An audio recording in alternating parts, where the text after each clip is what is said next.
બનાસકાંઠાના પાલનપુરમાં મંતવ્ય ન્યૂઝના અહેવાલની અસર જોવા મળી છે। મંતવ્ય ન્યૂઝના અહેવાલની ધારદાર અસર જોવા મળી રહી છે। તો પાલનપુરમાં મંતવ્ય ન્યૂઝના અહેવાલની અસર જોવા મળી। મંતવ્ય ન્યૂઝના અહેવાલ બાદ તંત્ર સફાળું જાગ્યું છે। તો સોસાયટીઓમાં પાણી ભરાવાનો જે પ્રસારિત કરવામાં આવ્યો હતો અહેવાલ, જેમાં ડેરી રોડ ખાતે ટ્રેઝર સોસાયટીઓમાં પાણી ભરાયા હતા।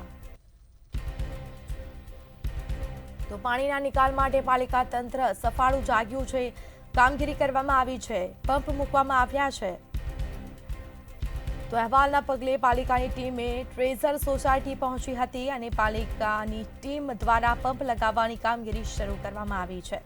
તો પંપ લગાવવામાં આવ્યા છે। સોસાયટીઓમાં પાણી ભરાવાનો જે મંતવ્ય ન્યૂઝે અહેવાલ પ્રકાશિત કર્યો હતો, તો સોસાયટીઓમાં વરસાદના કારણે પાણી ભરાયા હતા અને જેના કારણે લોકોને બહાર નીકળવું પણ મુશ્કેલ બન્યું હતું। સોસાયટીઓમાં તો પાણી ભરાયા હતા અને તે પાણી છે લોકોના ઘરોમાં પણ ફરી વળ્યા હતા। ઘર વખરીને ક્યાંક નુકસાન પહોંચ્યું અને દર વર્ષે આવી સમસ્યાઓ સર્જાય છે। લોકો દ્વારા અનેક વખત રજૂઆતો પણ કરવામાં આવી છે, છતાં પણ કોઈ નિરાકરણ આવતું નહોતું।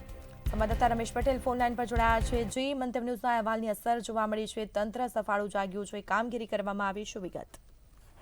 જે ચોક્કસથી સ્મિતા વાત કરવામાં આવે તો પાલનપુરમાં ગત રોજ 2 ઇંચ જેટલો જે વરસાદ પડ્યો હતો અને આ 2 ઇંચ જેટલા સામાન્ય વરસાદમાં જ પાલનપુરની અનેક સોસાયટીઓમાં પાણી ભરાયા હતા। જોકે પાલનપુરના ડેરી રોડ ઉપર આવેલી ટ્રેઝર સોસાયટીમાં જે પાણી ભરાયા હતા અને આ પાણી ભરાયા બાદ મંતવ્ય ન્યૂઝ દ્વારા જે અહેવાલ પ્રસિદ્ધ કરવામાં આવ્યો હતો અને આ અહેવાલની અસર અત્યારે જોવા મળી રહી છે, કારણ કે નગરપાલિકાનું તંત્ર સફાળું જાગ્યું છે અને ત્યાં ટ્રેક્ટર ને પંપ લઈને પાણીના નિકાલ માટેની કામગીરી શરૂ કરવામાં આવી છે। પરંતુ મહત્વની વાત એ છે કે પાલનપુરની અંદર નગરપાલિકાની જે કામગીરી છે તેની સામે અનેક સવાલો ઉઠ્યા છે, કારણ કે સામાન્ય વરસાદમાં પણ અનેક રસ્તાઓ હોય કે સોસાયટીઓ હોય ત્યાં પાણી ભરાતા હોય છે, એટલે કે નગરપાલિકા સામે લોકોમાં રોષ હતો અને મંતવ્ય ન્યૂઝ દ્વારા જે અહેવાલ પ્રસિદ્ધ કરવામાં આવ્યો હતો ને આ અહેવાલની અત્યારે અસર જોવા મળી છે। એટલે કે લોકોએ પણ જણાવ્યું છે કે ફરી એકવાર મંતવ્ય ન્યૂઝ લોકોની વહારે આવ્યું છે અને આ અહેવાલની અસર બાદ તંત્ર જે છે તે સફાળું જાગ્યું છે અને સોસાયટીમાં પાણીના નિકાલ કરવા માટેની કામગીરી હાથ ધરી છે। સ્મિતા, બિલકુલ, આભાર આપનો।